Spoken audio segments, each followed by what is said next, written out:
Hello students, today we are going to learn the chapter 2 chemical equations and reaction. In this chapter we have already learned about chemical reactions.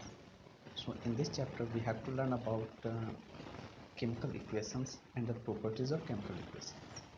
So let's see. All chemical reactions are represented by chemical equations. A chemical equation is the shorthand representation of chemical reaction using the symbol and formulae of substances involved in the chemical reaction.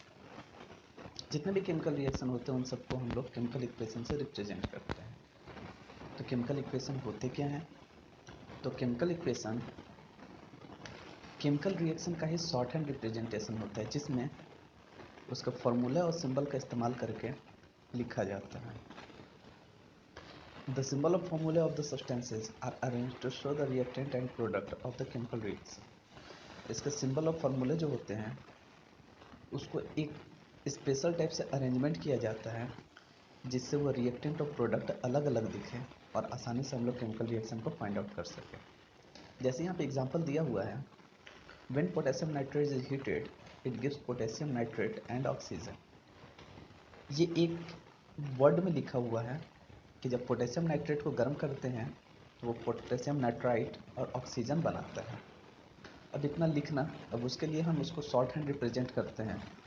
तो short hand represent में नीचे लिखते हैं KNO3 arrow mark KNO2 plus O2। ये एक short hand representation हो गया, that is इसे हम लोग बोलेंगे chemical equation. Similar second example दिया हुआ है, zinc and dilute sulphuric acid react to form zinc sulphate and hydrogen. कि जिंक और डाइल्यूट सल्फ्यूरिक एसिड को जब आपस में रिएक्शन कराते हैं तो जिंक सल्फेट बनता है और हाइड्रोजन गैस इवोल्यूट होता है। अब उसे अगर लिखना हो शॉर्ट हैंड रिप्रेजेंटेशन तो जिंक का सिंबल हम लोग Zn लिखते हैं, सल्फ्यूरिक एसिड का सिंबल H2SO4 लिखते हैं और जो प्रोडक्ट बनता है जिंक सल्फेट उसका सिंबल, उसका फॉर्मूला ZnSO4 और हाइड्रोजन का सिंबल H2 लिखते हैं। तो इस तरह से हम लोग कोई भी केमिकल इक्वेशन लिखते हैं जो कई तरीकों से लिखा जाता है। तो उसका रूल को देखते हैं कि rule for writing chemical equation. तो certain rule have to be followed while writing in chemical equation. जब केमिकल इक्वेशन को लिखते हैं तो बहुत सारे रूल को फॉलो करते हैं। जैसे पहला रूल है कि the reactant taking part in the reaction are written in term of their symbols and molecular formula on the left side of the equation. किसी भी केमिकल रिएक्शन में जब हम लोग लिखते हैं तो रिएक्टेंट को हमेशा लेफ्ट हैंड साइड लिखते हैं। आपको पिछले वीडियो में बताया जा चुका है कि रिएक्टेंट और प्रोडक्ट क्या होते हैं, आप एक बार उसको जाकर के देख लेंगे। तो रिएक्टेंट जो रिएक्शन में पार्टिसिपेट करते हैं उन्हें हमेशा लेफ्ट हैंड साइड में लिखते हैं। अब रिएक्टेंट मोर देन वन होता है तो क्या करते हैं, second a plus sign is added between the formula of the reactant. Reactant के फॉर्मूला के बीच में प्लस साइन लगाते हैं जिससे पता चलता है कि more than one reactant participate कर रहे हैं। Third, the product of reaction are written in term of their symbol and molecular formula on the right hand side of the equation. Equation का हमेशा राइट हैंड साइड में product को लिखा जाता है, उसका फॉर्मूला को लिखा जाता है। और सिमिलर उसमें भी अगर प्रोडक्ट मोर देन वन होता है तो प्लस साइन को ऐड करते हैं। फोर्थ है a plus sign is added between the formula of the product. अब इन दोनों के बीच में क्या करते हैं, तो fifth, in between the reactant and product an arrow sign is inserted to show which way the reaction is occurring. Product और रिएक्टेंट के बीच में एक एरो साइन लगाते हैं जिससे ये पता चलता है एरो साइन से कि रिएक्शन किस डायरेक्शन में हो रहा है। दैट मीन्स वो बताता है कि कौन सा प्रोडक्ट है और कौन सा रिएक्टेंट है। तो in this chemical equation A and B are the reactant. एक एग्जांपल दिया हुआ है A plus B arrow sign C plus D, जिसमें क्या है ए और बी रिएक्टेंट है and C and D are the products. C और डी प्रोडक्ट है। The arrow indicate that the reaction proceed toward the formation of C and D. और arrow बताता है कि इसमें जो प्रोडक्ट बन रहा है वो सी और डी बन रहा है। तो इस तरह से हम कोई भी केमिकल इक्वेशन को लिखते हैं, उसके लिखने का ये रूल होगा। लेकिन जब हम लोग केमिकल इक्वेशन लिखते हैं तो there are two types of chemical equation, balance and unbalance. तो देखते हैं कि बैलेंस और इनबैलेंस इक्वेशन क्या होते हैं और उसे कैसे हम लोग लिखते हैं। Balance and unbalance chemical equations. तो सबसे पहला देखते हैं balance equation. The balance chemical equation is one which contain an equal number of atom of each element on both sides of equation। Balance chemical equation एक ऐसा equation होता है जिसके अंदर में लेफ्ट हैंड साइड और right hand side that is reactant और product में जो जो एलिमेंट का यूज हुआ है वो सबका नंबर ऑफ एटम इक्वल होते हैं। जैसे एक एग्जांपल है कि Zn plus H2SO4 combine together to form ZnSO4 plus H2। Zinc और सल्फ्यूरिक एसिड आपस में मिल करके जिंक सल्फेट और हाइड्रोजन गैस बनाते हैं। इसमें देख सकते हैं क्या कि कौन कौन से सब्सटेंस पार्टिसिपेट किए हैं, कौन कौन से एलिमेंट पार्टिसिपेट किए हैं। तो पहला एलिमेंट है इसके अंदर में जिंक Zn, सेकेंड एलिमेंट है हाइड्रोजन, थर्ड एलिमेंट है सल्फर एंड फोर्थ एलिमेंट है ऑक्सीजन, जिसका एक कंपेयरिंग दिया हुआ यहाँ पे left hand side and right hand side. देख सकते हैं बोथ साइड ये जो एलिमेंट्स है उनके नंबर ऑफ एटम इक्वल है। दैट मीन्स इस तरह का जो इक्वेशन होता है वो इक्वेशन बैलेंस इक्वेशन होता है। सिमिलर सेकेंड अगर देखते हैं अनबैलेंस केमिकल इक्वेशन, तो an unbalance chemical equation is one in which the number of atom of the element on the two sides of equation is not the same. Similar कि एक unbalance chemical equation वो equation होता है जिसमें दोनों side left hand side और right hand side number of atom जो होते हैं वो इक्वल नहीं होते हैं। जैसे एग्जांपल दिया हुआ है यहाँ पे कि H2 प्लस O2 हाइड्रोजन और ऑक्सीजन जब कंबाइन होते हैं तो बनता है H2O वाटर। तो इसमें देख सकते हैं कि जो ऑक्सीजन की एटम है तो they are two atom of oxygen in LHS and only one atom of oxygen in RHS. That means it is not a balance equation. तो हम इस तरह से बोल सकते हैं कि ये इक्वेशन बैलेंस नहीं है। तो जब कोई इक्वेशन बैलेंस नहीं होता है तो उसे हम बैलेंस करते हैं, क्योंकि an unbalanced chemical equation is go against the fundamental law of conservation of mass। एक लॉ होता है जिसको बोलते हैं कंजर्वेशन ऑफ मास, जिसमें बताया जाता है क्या कि किसी भी केमिकल इक्वेशन में किसी भी एटम का मास ना तो कंज्यूम होता है ना लॉस होता है। तो उस लॉ को फॉलो करने के लिए हम लोग बैलेंस करते हैं। अगर अनबैलेंस होता है तो उस लॉ के अगेंस्ट में ये काम हो जाता है। तो आखिर किसी भी केमिकल इक्वेशन को बैलेंस कैसे किया जाता है उसके बारे में देखते हैं पहले कि as you know a balance chemical equation has the same number of each kind of atom on both sides of equation. किसी बैलेंस केमिकल इक्वेशन में दोनों साइड जो होते हैं नंबर ऑफ एटम जो होते हैं एलिमेंट्स के वो बराबर होते हैं। तो the balancing of chemical equation is this based on the law of conservation of mass. और ये हम लोग law of conservation of mass के अकॉर्डिंग ही काम करते हैं। According to this law in an ordinary chemical reaction matter can not be created और डिस्ट्रॉयड। इस लॉ के अकॉर्डिंग बताया जाता है, जिसको आप लोग क्लास 9th में भी पढ़े हुए होंगे, कि किसी भी ऑर्डिनरी केमिकल रिएक्शन में किसी भी मैटर का या किसी भी एलिमेंट का कोई भी पार्टिकल्स ना तो क्रिएट होता है और ना ही डिस्ट्रॉय होता है। दिस मीन दैट एटम में change partner to form other substance but do not disappear not do new atom sudden appear. That is atom are conserved in a chemical reaction. इसका मतलब क्या होता है कि कोई भी एलिमेंट किसी दूसरे एलिमेंट के साथ अटैच होकर के एक नया पार्टनर बना करके नया सब्सटेंस बना सकता है, बट उसके अंदर जो नंबर ऑफ एटम है दैट मीन्स उसका जो मास है वो ना तो ख़त्म होगा और ना ही सडन अपीयर होगा, ना ही कुछ गेन होगा। मतलब वो हमेशा कंजर्व रहेगा। लॉ ऑफ कंजर्वेशन ऑफ मास का ये रूल है कि मास हमेशा बराबर होता है, वजन उसका बराबर होता है। हाँ, लेकिन इसके अंदर है क्या कि molecules however are not conserve. इसमें मॉलिक्यूल कंजर्व नहीं होते। क्यों? क्योंकि केमिकल फार्मूला जो होता है वो ब्रेक डाउन होता है, टूटता है और टूट करके कुछ नए नए फार्मूले बनते हैं, जिसकी वजह से उसका मॉलिक्यूलर नंबर जो है वो स्टेबल नहीं होता है, वो चेंज हो सकता है। तो regarding the balancing of chemical equation two important points should be bond in mind. किसी भी केमिकल इक्वेशन को बैलेंस रखने के लिए दो तरह की बात होनी चाहिए। पहला, the correct formula and symbol for each substances involve in the reaction must be known. किसी भी केमिकल इक्वेशन को लिखते टाइम किसी भी सब्सटेंस का फार्मूला या उसका सिंबल बिल्कुल सही सही लिखा जाना चाहिए। अगर उसके अंदर में गड़बड़ी होगी तो कोई भी इक्वेशन फिर बैलेंस नहीं हो पाएगा। और second, none of the subscript of the formula on the left hand side can be changed in balancing the equation। जब किसी भी इक्वेशन को बैलेंस करते हैं तो उसका लेफ्ट हैंड साइड में जो फॉर्मूला का सब स्क्रिप्ट होता है उसको भी चेंज नहीं करते हैं। सब स्क्रिप्ट कहने का मतलब जैसे H2O, हाइड्रोजन के दो एटम है तो दो एटम जो है वो उसका सब स्क्रिप्ट है। ऑक्सीजन के एक एटम है, वो एक एटम उसका सब स्क्रिप्ट है, वो चेंज नहीं होते हैं। तो केमिकल इक्वेशन को बैलेंस करने के लिए एक बहुत ही फेमस मेथड है जिसे बोलते हैं हम लोग ट्रायल एंड एरर मेथड। इसमें हम लोग ट्राई करते हैं, गलतियां होती हैं, फिर से सुधारते हैं और इस तरह से उसे आगे बढ़ाते हैं। तो देखते हैं क्या होता है trial and error method of balancing. In this method appropriate coefficient are set just before the chemical symbol and formula in an equation। इसमें क्या करते हैं कि किसी भी इक्वेशन को बैलेंस करने के लिए कुछ कोएफिशिएंट को जोड़ते हैं, वो भी सिंबल से पहले या फॉर्मूला से पहले।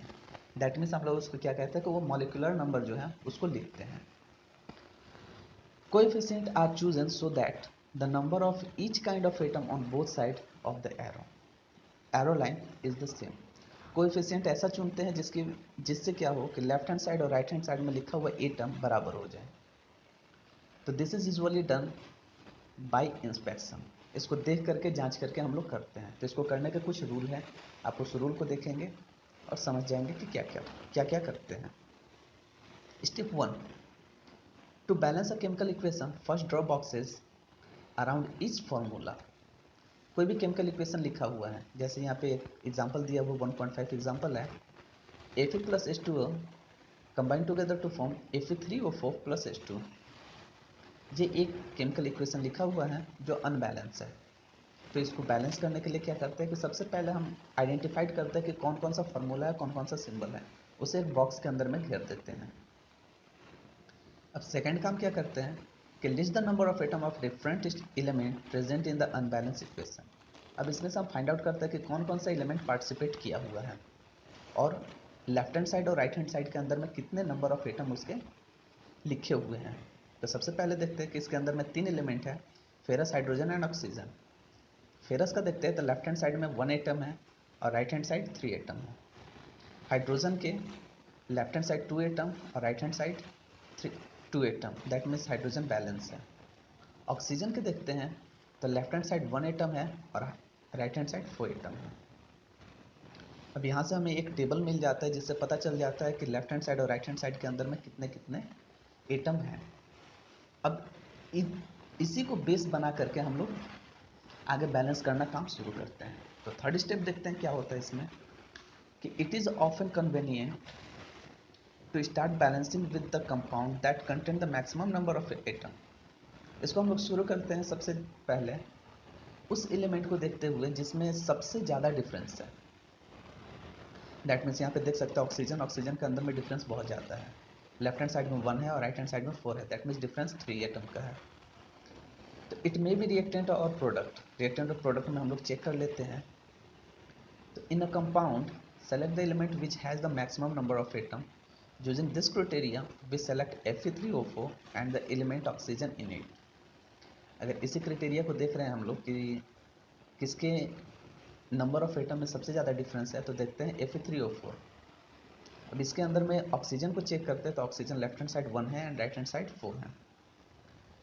तो इसको बैलेंस करने के लिए क्या करते हैं कि जिस साइड में कम होता है उस साइड में उतने नंबर ऑफ एटम से मल्टीप्लाई करते हैं। तो देखते हैं क्या, एक टेबल बना करके दिया हुआ है।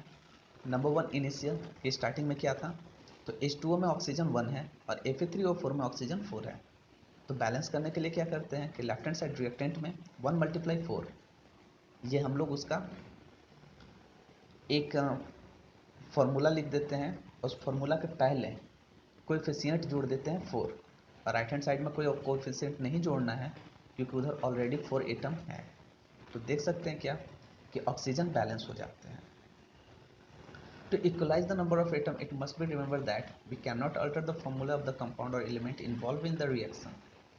बस इसमें क्या ध्यान रखते हैं क्या कि किसी भी फॉर्मूला को या किसी भी एलिमेंट को उसको हम लोग चेंज नहीं करते हैं, बल्कि उसके पहले कोएफिशिएंट जोड़ते हैं, उसके नंबर ऑफ एटम के अंदर में हम लोग छेड़छाड़ नहीं करते हैं। For example, to balance oxygen atom we can put coefficient 4 as 4H2O and not H2O4। इसमें क्या करते हैं कि 4 अगर लगाना है तो हम लोग H2O जो फॉर्मूला है उस फॉर्मूला के पहले लगाएंगे, ना कि केवल ऑक्सीजन के अंदर में 4 एटम लगा करके H2O4 लिखेंगे, इस तरह से वो गलत हो जाएगा। तो now the partially balance equation become, अब हमारे पास जो इक्वेशन मिला वो इक्वेशन देख सकते हैं, Fe plus 4H2O combine together to form Fe3O4 plus H2। ये पार्शियली बैलेंस है, मतलब अभी एक केवल ऑक्सीजन बैलेंस हुआ है। अब देखते हैं कि अब इसकी वजह से फिर डिफरेंस कहाँ आ गया सबसे ज़्यादा, इसे फाइंड आउट करते हैं। तो Fe and H, ferrous and hydrogen atom are still not balance, अभी भी हमारे पास हाइड्रोजन और फेरस ये दोनों बैलेंस नहीं है। Pick any of this element to proceed further, अब इसमें से कोई एक को लेकर के हम लोग प्रोसीड कर सकते हैं। तो let us balance hydrogen atom in the partially balance equation. तो इसमें से सबसे पहले लेते हैं हाइड्रोजन को, क्योंकि हमने जब H2O के साथ में 4 कोएफिशिएंट ऐड किया तो इसमें हाइड्रोजन भी अनबैलेंस हो गया। तो हाइड्रोजन को हम पहले बैलेंस करने की कोशिश करते हैं। तो देखते हैं क्या कि लेफ्ट हैंड साइड में 4 मल्टीप्लाई हाइड्रोजन हुआ तो ये हाइड्रोजन के 8 एटम हो गए, और राइट हैंड साइड में केवल 2 हैं। तो जब लेफ्ट हैंड साइड 8 हैं और राइट हैंड साइड 4 हैं 2 हैं, तो क्या करेंगे कि राइट हैंड साइड में 4 मल्टीप्लाई करेंगे, दैट इज वो भी हो जाएंगे 8। तो हाइड्रोजन बोथ साइड इक्वल हुआ, और उस इक्वेशन को लिखेंगे तो इक्वेशन हमारा हो जाएगा Fe plus 4H2O arrow sign Fe3O4 plus 4H2O। तो ये पार्शियली बैलेंस इक्वेशन हुआ, अभी भी इसके अंदर में फेरस बैलेंस नहीं हुआ है। तो नेक्स्ट स्टेप देखते हैं कि examine the above equation and pick up the third element which is not balance. अब हम एग्जामिन करते हैं, चेक करते हैं और देखते हैं कि इसके अंदर में तीसरा एलिमेंट जो है फेरस, वो अभी भी बैलेंस नहीं हुआ है। तो इसको बैलेंस करने के लिए देखते हैं same work, left hand side ferrous 1 है और राइट हैंड साइड फेरस 3 है। तो क्या करते हैं कि लेफ्ट हैंड साइड में 3 मल्टीप्लाई करते हैं, तो इस तरह से हमारा जो फॉर्म लास्ट इक्वेशन बनता है वो हो जाता है 3Fe plus 4H2O combine together to form Fe3O4 plus 4H2। और फाइनली अब हम क्या कर देते हैं कि finally to check the correctness of the balance equation we count atom of each element on both side of the equation. हम क्या करते हैं, दोनों साइड से चेक करते हैं कि आखिर नंबर ऑफ एटम बराबर हुए या नहीं। तो देखते हैं Fe left hand side 3, right hand side 3 balance हुए। Hydrogen left hand side 8, 4 multiply 2 8 and right hand side 4 multiply 2 8 equal हो गए। और oxygen 4 oxygen left hand side और राइट हैंड साइड में भी देखते हैं 4 ऑक्सीजन, मतलब इस तरह से हमारा ये इक्वेशन बैलेंस हो गया। तो बैलेंस करने का यही एक तरीका है जो सबसे सूटेबल तरीका है, जिसको यूज़ करके हम लोग आसानी से किसी भी इक्वेशन को बैलेंस कर सकते हैं। तो the number of atom of element on both side is of equation 1.9 जो दिया हुआ है आर इक्वल बराबर हो गए, that means this equation is now balanced. अब ये इक्वेशन हमारा बैलेंस हो गया। तो this method of balancing chemical equation is called hit and trial method, as we make trial to balance the equation by using the smallest whole number coefficient. इसको hit और trial या try और error method बोलते हैं। इसमें coefficient जोड़ते जाते हैं और किसी भी नंबर को बैलेंस करते चले जाते हैं। तो इस तरह से आप देख सकते हैं कुछ और भी एग्जांपल दिए हुए यहाँ पे। एग्जांपल 1 है Mg plus HCl combine together to form MgCl2 plus H2, इसे बैलेंस किया हुआ है, आप कर सकते हैं।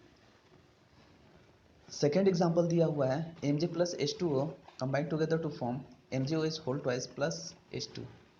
इस तरह से भी आप इसको बैलेंस कर सकते हैं। तो आप ट्राई करेंगे इसको, और इस तरह आपके बुक के अंदर में बहुत सारे एग्जांपल दिए हुए हैं। इसमें सारे एग्जांपल को तो हमने नहीं दिया है, आप बुक से सर्च करेंगे देखेंगे बहुत सारे केमिकल इक्वेशन है, उसका एग्जांपल दिया हुआ है। आप एग्जांपल के थ्रू बैलेंस करने की कोशिश करें, और अगर कोई प्रॉब्लम होगी तो कांटेक्ट करेंगे। नेक्स्ट देखते हैं इसमें कि इंफॉर्मेशन कन्वेड बाय अ केमिकल इक्वेशन। किसी भी केमिकल इक्वेशन से कौन कौन से इंफॉर्मेशन हमें मिलते हैं। तो पहला क्या होता है कि first it gives the symbol and formula of the reactant and product. सबसे पहला चीज़ कि ये रिएक्टेंट और प्रोडक्ट का फॉर्मूला और सिंबल बताता है। दूसरा, it tell us which substance or substances are taking part in the reaction and which product or products are being obtained। यह हमें बताता है कि कौन कौन से सब्सटेंस रिएक्शन में पार्टिसिपेट किए हैं और कौन कौन से सब्सटेंस प्रोडक्ट में बन रहे हैं। जैसे एग्जांपल अगर देखते हैं तो CaCO3 calcium carbonate plus 2HCl, two molecule of hydrochloric acid combine together to form CaCl2 calcium chloride plus H2O water plus CO2 carbon dioxide. इस तरह से हमें पता चलता है क्या कि कैल्शियम कार्बोनेट और हाइड्रोक्लोरिक एसिड रिएक्टेंट के तौर पे काम कर रहे हैं और कैल्शियम क्लोराइड, वाटर और कार्बन डाइऑक्साइड प्रोडक्ट में मिल रहे हैं। तो ये हमें इंफॉर्मेशन बता देता है। थर्ड है क्या, it gives the relative number of atom and molecule of the reactant that take part in the reaction. कितने नंबर ऑफ एटम और कितने नंबर ऑफ मॉलिक्यूल के साथ कोई भी सब्सटेंस रिएक्शन में पार्टिसिपेट किया है, ये भी हमें आसानी से पता चल जाता है। फोर्थ है कि it tell us the relative number of atom of molecule of the product form in the reaction. और रिएक्शन में जो प्रोडक्ट बनता है उसके बारे में भी सेम इंफॉर्मेशन देता है कि कितना नंबर ऑफ एटम और कितना नंबर ऑफ मॉलिक्यूल से पार्टिसिपेट होने के बाद बना हुआ है। फिफ्थ है, it show the ratio of the mole of the reactant and product. Mole के बारे में आप लोगों ने पढ़ा होगा, उसी मोल का रेशियो को भी ये बताता है कि रिएक्टेंट के अंदर में कितना रेशियो है और प्रोडक्ट के अंदर में कितना रेशियो है। 6, it tell us the ratio of the masses of the reactant and product. ये रिएक्टेंट और प्रोडक्ट का मास जो है, वजन जो है, उसका रेशियो भी आसानी से बता देता है, जो कि आप लोग क्लास 9th के अंदर में एटॉमिक नंबर और नंबर ऑफ मास पढ़े होंगे। उस टेबल के अकॉर्डिंग अगर देखें और सर्च करें तो आपको पता चल जाएगा। The chemical equation represented by the formula of water and hydrogen, water from hydrogen and oxygen may be briefly expressed as। यहाँ पे दिया हुआ एक एग्जांपल के तौर पे कि हाइड्रोजन और ऑक्सीजन कंबाइन होकर के वाटर बनाते हैं। तो आखिर देखते हैं कि इसके अंदर में कौन कौन सा इन्फॉर्मेशन हमें मिलता है। ये बैलेंस इक्वेशन है। तो पहला देखते हैं कि हाइड्रोजन के साथ देखते हैं तो इसमें 4 एटम है, ऑक्सीजन के 2 एटम और मिल करके 2 मॉलिक्यूल बनाते हैं वाटर के। मोल देखते हैं तो हाइड्रोजन के 2 मोल है, ऑक्सीजन के 1 मोल है और वाटर के भी 2 मोल बनते हैं। दैट इज यहाँ पे रेशियो 2:1 होता है। अगर इसका मास देखते हैं तो 4 gram hydrogen and 32 gram oxygen combine होते हैं, 36 ग्राम वाटर बनाते हैं। That means 32 + 4 36। यहाँ पे law of conservation of mass proof हो जाता है। अगर इसका वॉल्यूम देखते हैं तो 2 वॉल्यूम्स हाइड्रोजन के हैं, 1 वॉल्यूम ऑक्सीजन के हैं और वाटर के 2 वॉल्यूम बनते हैं। अगर एसटीपी देखते हैं तो ये 2 मल्टीप्लाई ये वॉल्यूम का कितना अमाउंट है, तो 1 वॉल्यूम इक्वल टू 22.4 लीटर हम लोग लेते हैं। तो उसके अकॉर्डिंग अगर मल्टीप्लाई करते हैं 2 × 22.4 लीटर, ऑक्सीजन का similar 22.4 litre and water 2 × 22.4 litre. तो इस तरह से ये सारे इन्फॉर्मेशन हमें एक केमिकल इक्वेशन से मिल जाते हैं। आखिर केमिकल इक्वेशन जब हम लोग लिखते हैं तो उसका एडवांटेज क्या है, आखिर क्यों लिखा जाता है, तो उसके लिए है कि first the representation of a chemical reaction become easy. किसी भी केमिकल रिएक्शन को लिखना आसान हो जाता है, क्योंकि अगर वर्ड में लिखते हैं तो बहुत लंबा लिखते हैं और सिंबल फॉर्मूले के अकॉर्डिंग लिखते हैं तो बहुत छोटे में लिखा जा सकता है। जिससे क्या होता है, it saves time and space in writing. ये लिखने का समय बचाता है और जगह भी बच जाते हैं। Second, in order to prepare a definite amount of product, the amount of reactant to be used can be calculated accurately। अगर हमें इसका अमाउंट निकालना हो कि कितने कितने अमाउंट के अंदर में ये पार्टिसिपेट किए हैं, तो अगर हम केमिकल रिएक्शन लिखेंगे वर्ड में तो हम उससे उसका अमाउंट फाइंड आउट नहीं कर सकते, लेकिन जैसे केमिकल इक्वेशन लिख देते हैं तो उससे हम आसानी से फाइंड आउट कर सकते हैं कि कितना नंबर ऑफ एटम है, कितना नंबर ऑफ मॉलिक्यूल है, उसका मास कितना होगा। Third, the same chemical form symbol are used all over the world and therefore scientific face no difficulty in understanding chemical equation। अगर हम लोग लिखते हैं तो हम लोग अपने इंडिया के अंदर में जो जनरल लैंग्वेज हम लोग यूज़ करते हैं हिंदी एंड इंग्लिश, इस लैंग्वेज में लिखेंगे। अदर कंट्री जापान के जापानीज़ लैंग्वेज में लिखेगा, चाइना का चाइनीज़ लैंग्वेज लिखेगा। सिमिलर अलग अलग कंट्री में अलग अलग लैंग्वेज में उसको वर्ड में लिखेंगे। बट अगर हम इसे सिंबल का फॉर्म में लिखेंगे तो all over world same symbol use होता है। जैसे जिंक के लिए जेडन यूज होता है तो ऑल ओवर वर्ल्ड जेडन ही एक्सेप्टेबल है। दैट में साइंटिस्ट को कोई भी डिफिकल्टी फेस नहीं होती है। लेकिन हर एक चीज़ के अंदर में लिमिटेशन होती है, तो किसी भी केमिकल इक्वेशन का भी एक लिमिटेशन होता है। तो फर्स्ट लिमिटेशन हम लोग देखते हैं कि a chemical equation does not indicate the physical state of the reactant and the product. It does not say whether the substance involved in the reaction are solid, liquid or gases. एक chemical equation को देख करके पता नहीं चलता है कि वो सॉलिड में है, लिक्विड में है, गैस में, मतलब उसका फिजिकल स्टेट वो नहीं बताता है, चाहे वो रिएक्टेंट में हो या प्रोडक्ट में, किसी में पता नहीं चलता। तो ये इसकी लिमिटेशन है। Second, it does not indicate whether heat is evolved or absorbed as a result of reactant. That is, it does not say whether the reaction is exothermic or endothermic. अभी आपको एक्सोथर्मिक और endothermic के बारे में जानकारी मिलेगी बाद में, लेकिन अभी केवल इतना ही समझे कि इसमें यह पता नहीं चलता है कि इस रिएक्शन में हीट एब्जॉर्ब होता है या हीट को कोई भी सब्सटेंस जो बना वो रिलीज करता है। थर्ड है, it does not indicate the condition of the reaction. ये रिएक्शन के कंडीशन को भी नहीं बताता है। That means it gives no idea about the pressure, temperature, concentration, pressure of the presence of catalysts etcetera under which the reaction में occur. किस condition में रिएक्शन हुआ है, उस पर कितना प्रेशर दिया गया है, कितना टेम्परेचर दिया गया है, उसका कंसंट्रेशन क्या है, कौन से कैटालाइट्स का इस्तेमाल किया गया है, ये सब कुछ इंफॉर्मेशन एक केमिकल इक्वेशन से हमें नहीं मिल पाता है। फोर्थ है, it does not indicate whether the reaction is fast और स्लो। ये रिएक्शन के बारे में भी नहीं बताता है कि रिएक्शन फास्ट हुआ है या स्लो हुआ है, क्योंकि बहुत सारे रिएक्शन जो होते हैं बहुत स्लो होते हैं, जैसे rusting of iron slow reaction है। और उसी तरह से अगर कुछ और रिएक्शन देखते हैं जैसे बर्निंग, तो एक्सप्लोजन बहुत ही फास्ट रिएक्शन है। तो ये रिएक्शन के बारे में कोई जानकारी हमें नहीं देता है कि वो फास्ट हो रहा है या स्लो हो रहा है। फिर some reaction occur with an explosion. This is not indicated by the chemical equation. कुछ रिएक्शन क्या होता है, एक्सप्लोजन के साथ होता है, जैसे यूरेनियम 235, उसके अंदर में एक्सप्लोजन होता है। तो इस रिएक्शन के अंदर में हमें पता नहीं चलता कि उसमें एक्सप्लोजन हो रहा है या नहीं हो रहा। सिक्स्थ है, it does not say anything about the actual amount of reactant consume और product form, it gives only the ratio. ये इस चीज़ को भी नहीं बताता कि कितने अमाउंट में किसी भी रिएक्टेंट को लिया गया है और कितना अमाउंट में प्रोडक्ट बना है, बस ये केवल रेशियो देता है। दैट मीन्स कोई भी पर्सन केवल इस रेशियो, दैट इज एक फार्मूला हो गया ये, उस फार्मूला का यूज करके कितने भी अमाउंट में बना सकता है किसी भी सब्सटेंस को। तो ये इस बारे में नहीं बताता कि कितना अमाउंट में बन रहा है या कितना अमाउंट में यूज किया गया है। तो इन्हीं सब डिफिकल्टीज को दूर करने के लिए हम लोग कुछ कुछ इसके अंदर में सब लिखते हैं या फिर उस केमिकल इक्वेशन को इंफॉर्मेटिव बनाते हैं, कुछ कुछ सब एक वर्ड्स को यूज करके, किसी किसी सिंटैक्स को यूज करके हम लोग किसी भी केमिकल इक्वेशन को मोर इंफॉर्मेटिव बना सकते हैं। तो कैसे बनाते हैं, तो देखते हैं। First, the physical state of reactant and product are indicated by the using symbol like S stand for solid, L stand for liquid, G stand for gas and A Q stand for aqueous solution. इस तरह से हम आसानी से reaction के बाद इसको लिख सकते हैं। जैसे एक रिएक्शन यहाँ पे दिया हुआ example, Z bracket S, that is zinc क्या है, सॉलिड में है, H2SO4 ब्रैकेट करके AQ लिखा हुआ है, मतलब ये एक्वा सॉल्यूशन, वाटर के साथ इसको डिसॉल्व कराया गया है। थर्ड है ZnSO4, ये भी एक्वा से, मतलब ये भी वाटर के साथ डिसॉल्व होकर ही मिल रहा है एक्वा सॉल्यूशन में, और H2 ये गैस फॉर्म में हमें मिल रहा है। तो इससे पता चल जाता है कि ये किस स्टेट में पाया जाता है। सेकेंड है, if a gas is evolve in the reaction it is shown by the upward arrow line after the product. अगर उसके अंदर में हीट रिलीज हो रहा है, सॉरी गैस अगर इवॉल्व हो रहा है, गैस रिलीज हो रहा है, तो गैस के लिए हम लोग क्या करते हैं, जहाँ पे भी गैस रिलीज होता है वहाँ पे एरो साइन देते हैं अपवर्ड डायरेक्शन में, जिससे पता चलता है कि गैस इससे रिलीज हुआ और रिलीज होकर के बाहर की ओर निकल गया।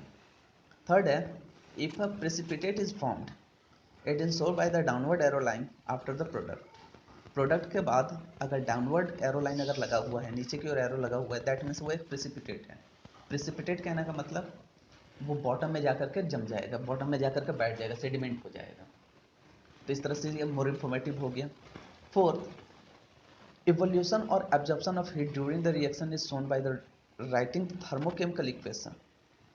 किसी भी इक्वेशन को लिखने के बाद उसमें देखते हैं कि हीट इवॉल्व हो रहा है या फिर एब्जॉर्ब हो रहा है, उसको हम लोग बाद में लिख देते हैं। जैसे for an exothermic reaction that is reaction in which heat is evolve, we write plus heat. जिसके अंदर में हीट रिलीज होता है उसको बोलते हैं एक्सोथर्मिक रिएक्शन, और उसमें हम लोग लिख देते हैं प्लस हीट, मतलब इसमें हीट भी प्रोडक्ट में बन रहा है। और जिस रिएक्शन में, जैसे एंडोथर्मिक रिएक्शन में क्या होता है कि for an endothermic reaction that is a reaction in which heat is absorb, जिसमें हीट एब्जॉर्ब होता है उसमें हीट हम लोग रिएक्टेंट के साथ लिखते हैं। तो जैसे यहाँ पे एग्जांपल दिया हुआ है कार्बन प्लस ऑक्सीजन, तो सॉलिड कार्बन है, गैसेज ऑक्सीजन है, कार्बन डाइऑक्साइड गैस बन रहा है और heat that is a heat इसके अंदर से रिलीज हो रहा है, मतलब ये एक एक्सोथर्मिक रिएक्शन हो गया। और इस तरह दूसरा example nitrogen gases state, oxygen gases state, इसे जब गर्म करते हैं इसलिए इसमें प्लस हीट कर दिया गया है, तो ये बनता है नाइट्रोजन ऑक्साइड, मतलब ये भी गैस बनता है, ये एंडोथर्मिक रिएक्शन हो गया। अब अगला जो है पांचवा, specific condition of reaction are indicates over at और below the arrow line. For instance, इसमें जो कंडीशन दिए जाते हैं उस कंडीशन को एरो लाइन को ऊपर और नीचे लिख दिए जाते हैं। जैसे रिएक्टेंट, अब रिएक्टेंट में कुछ भी हो सकता है, जैसे अगर हम लोग एक एग्जांपल ले लेते हैं फोटोसिंथेसिस प्रोसेस, तो फोटोसिंथेसिस के अंदर में क्या है कि कार्बन डाइऑक्साइड प्लस वाटर ये आपस में रिएक्शन करते हैं, तो ऊपर में कंडीशन होता है सनलाइट, और किसके प्रेजेंस में हो रहा है, कैटालाइट्स में जो हम लोग लिखते हैं प्रेजेंस में किसका होता है, तो वो होता है कि मदद से जो होता है वो होता है क्लोरोफिल, क्लोरोफिल के हेल्प से हो रहा है, सनलाइट के प्रेजेंस में हो रहा है, उसे एरो साइन को ऊपर और नीचे लिख देते हैं, और लास्ट में जो प्रोडक्ट बनता है वो ग्लूकोज बनता है, वो ऑक्सीजन बनता है, वाटर बनता है, उसको हम लोग लास्ट में लिख देते हैं। तो इस तरह से किसी भी केमिकल इक्वेशन के अंदर में कुछ कुछ काम को करके हम आसानी से उसे मोर इन्फॉर्मेटिव बना सकते हैं। तो आज के वीडियो में इतना ही कुछ था, आप इसको ध्यान से पढ़ेंगे, समझेंगे, और इसके अंदर से जो कुछ भी प्रॉब्लम होगी उसे आप फाइंड आउट करके मेरे व्हाट्सएप नंबर पर सेंड करेंगे। Thank you.